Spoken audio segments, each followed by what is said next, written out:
Good morning. My name is Sandy Lewandowski and I'm the Superintendent of Intermediate District 287. And a huge part of the mission of an intermediate district is to serve very high-need students, and a large number of those students are at risk of not graduating. So it probably won't surprise you if I talk about those students today, but it might surprise you if I talk for just a few seconds about my formative years.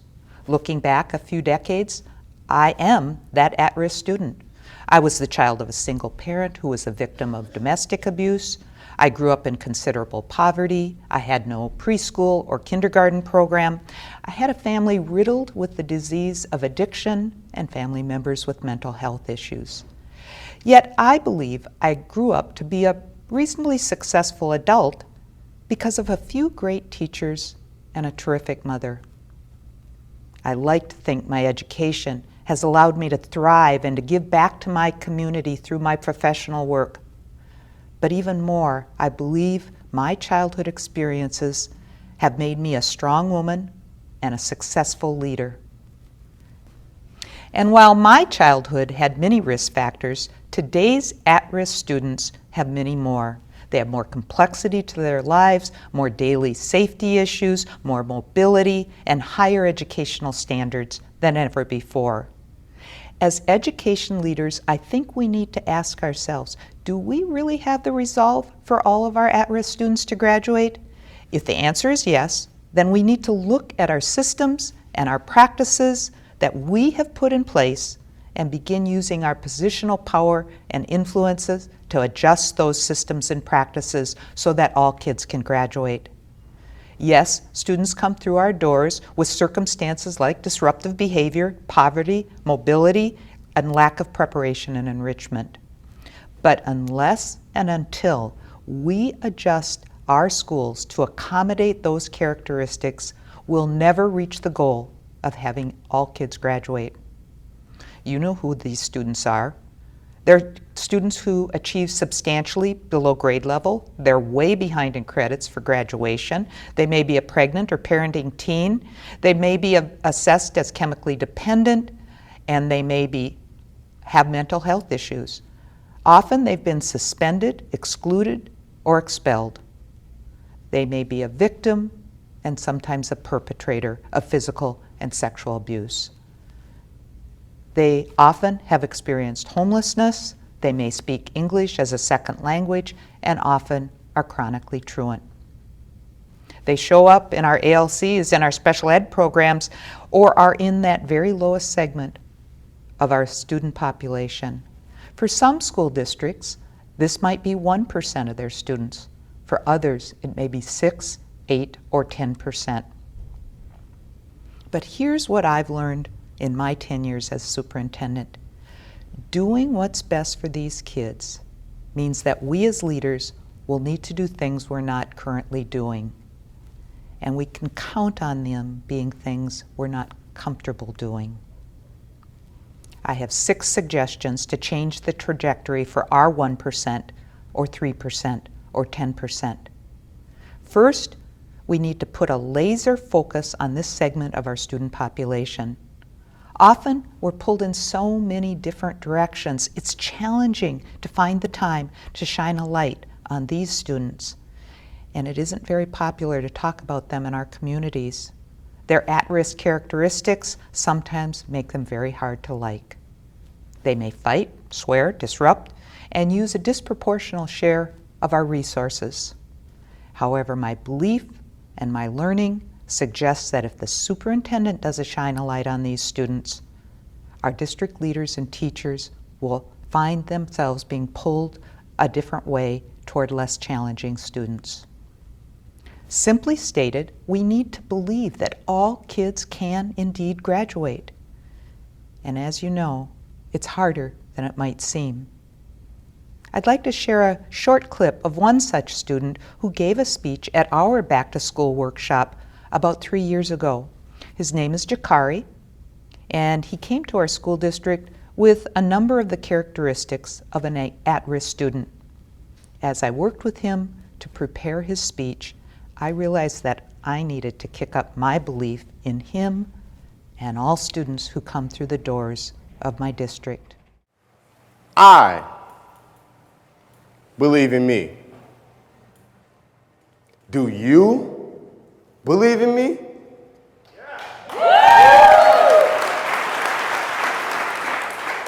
Do you believe that I can stand up here, fearless, and talk to over 400 of you? Yes. Yeah. Hey, North Education Center, do you believe in me? Yeah. That's right, they do, because here's the deal. I can do anything, be anything, create anything, become anything, because you believe in me. And it rubs off on me. Let me ask you a question, Intermediate District 287. Do you believe in my classmates? Yeah. Do you believe that every single one of us can graduate ready for college or the workplace? That's right. You better. Because next week, we're all showing up in your schools.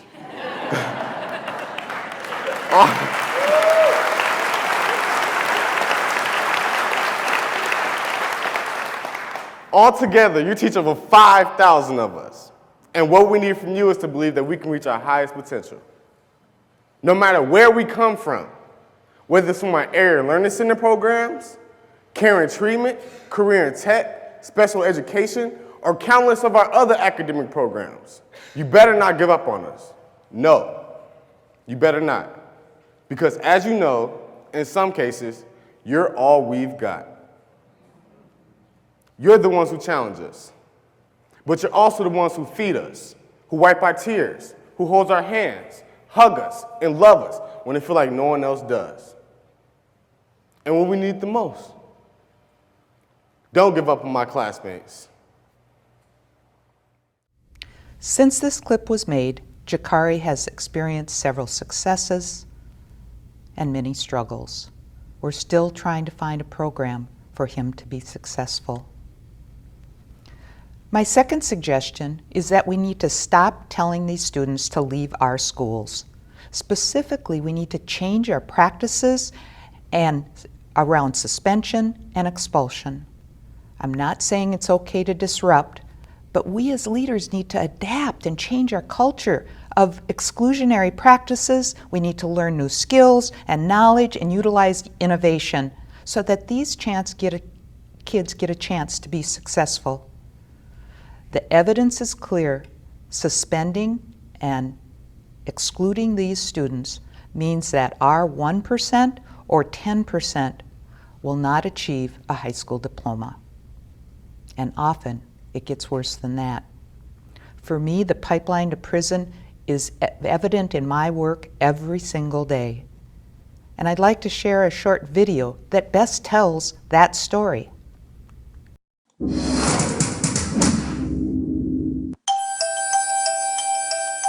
When a kid gets in trouble at school, we used to send them to the principal's office.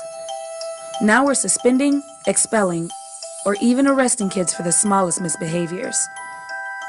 This trend is called the school-to-prison pipeline. There are pipelines all across the country. Nationwide, as many as 95% of out-of-school suspensions are for nonviolent misbehaviors like these. In one town, the cops were called to break up a fight, a water balloon fight. When you crack down harshly on kids for minor infractions, you're telling them one thing: you are a problem. Suspending or expelling a kid increases his or her chance to drop out of high school. And we know high school dropouts are 3.5 times more likely than high school graduates to be arrested in their lifetime. Sending a kid to juvenile detention center also makes crime more likely in their future. Kids who are incarcerated are 67% more likely to be back in jail by the age of 25 than similar kids who didn't go to prison. And this zero tolerance policy doesn't apply to everyone equally. In Wake County, North Carolina, which has one of the largest school-to-prison pipelines, 40% of black kids caught with cell phones were suspended, while only 17% of white kids were suspended for the same thing. Though blacks and Latinos make up only 29% of public school students, they make up 70% of students involved in in-school arrests or who are referred to law enforcement. Schools even crack down on special needs students, arresting them for the very behaviors that stem from their special needs. 32% of youth in juvenile detention are special needs students. That's the school to prison pipeline, another way that the United States incarcerates more people than any other country on earth. We can no longer endorse dated discipline practices when the research and evidence shows that all suspensions and expulsions do is often what they weren't intended to do. Closely related is the need to understand the social emotional levels of our students just the same as we know their literacy and math levels, and we need to use that data to inform our practices. If our students do not have age-appropriate social emotional curriculum, we need to teach them. We have evidence-based curriculum available to us, and we need to use it. This is incredibly challenging work, and while Minnesota has made progress, it still will require a sea change in attitudes within our schools and within our communities. Personally and professionally, I cannot help but draw my breath when I walk into our county juvenile correctional facility and see almost exclusively faces of color. I think if we take a hard look at our discipline data, we would see a similar trend. We need to take a look at that data and begin a transformation in each of our districts to retrain our staff, our school boards, and our communities in evidence-based behavior practices and social emotional learning curriculum. Third, because I've seen a large percentage of secondary age students enter our programs with elementary reading levels, it should not come as a surprise when they're unable to be successful in junior and senior high curriculum.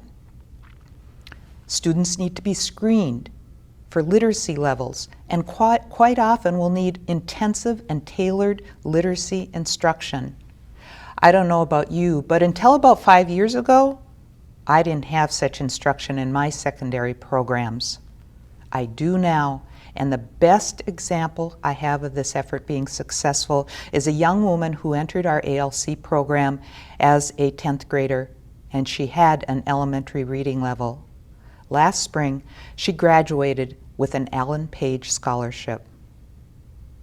We also need to have a robust process to identify and re-identify special education students. Such services are often dropped due to the mobility of our students. And without these services, we often put our students in classes or curriculum without the supports they need to be successful. Fourth, I believe we need to consider changing the models in special education and area learning centers. Often, students within this at-risk profile need an alternative model in order to find success. If they haven't found success in a typical high school environment, keeping them in that environment and expecting success is an unlikely quest. I'd ask you to consider the following. Take a hard look at your area learning centers. Have they changed over time? Do they currently use evidence-based instructional methods? Do they provide personalized learning and engaging instruction? Do we provide transportation, and do we have wraparound services to support them? Have we used innovation to create new models, instructional practices, and opportunities? Such intense scrutiny of these programs is critical for our students. We need to look at our at-risk students as customers and provide them what they need. Fifth, here's the really hard part. When students leave our programs, we need to systematically and enthusiastically invite them back. And harder still, we need to ask them how we have failed. We need to invite them back and identify what they need to be successful, including a different option. The same is true if they've already dropped out. We need to be insistent that we really do want them back and want another chance for them to be successful. In other words, we need to treat them like a customer and insist our staff operate with that understanding. Otherwise, the message we send is that we really don't care that we have failed them. And we're okay with them leaving our district. We wouldn't do that for our AP students, our top athletes, or students who have parents skilled in advocating for their child. We need to build a similar culture for the 1% or the 10% who aren't in those categories. Sixth, we need to upgrade the image of our programming. When I've talked to students who attend RALC, they tell me that they're often berated for going to a lesser school. So in their worldview, we fail them in a regular school and then allow our culture to ridicule them for going to an area learning center program.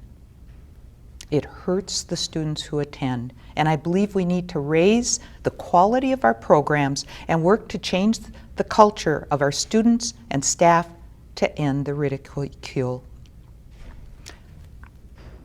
Too often we lament about the terrible conditions that our students experience: poverty, mobility, poor preparation, but rarely do we lament the quality of our systems and practices that we as leaders control.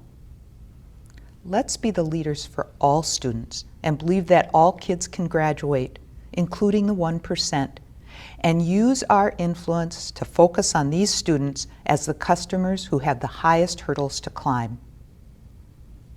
I'd like to close with a short message from Clayton Christensen in his book, How Will You Measure Your Life? Most of us think that the big ethical decisions in our lives will be delivered with a blinking neon sign that says, "Caution, important decision ahead." Never mind how busy we are or what the consequences might be. Almost everyone is confident that in those moments of truth, he or she will do the right thing. The problem is, life seldom works that way. It comes with no warning signs, and instead, most of us will face a series of small, everyday decisions that rarely seem like they have high stakes attached to them. But over time, they can play out far more dramatically. Let's be the ones that make these courageous, everyday decisions for the 1%.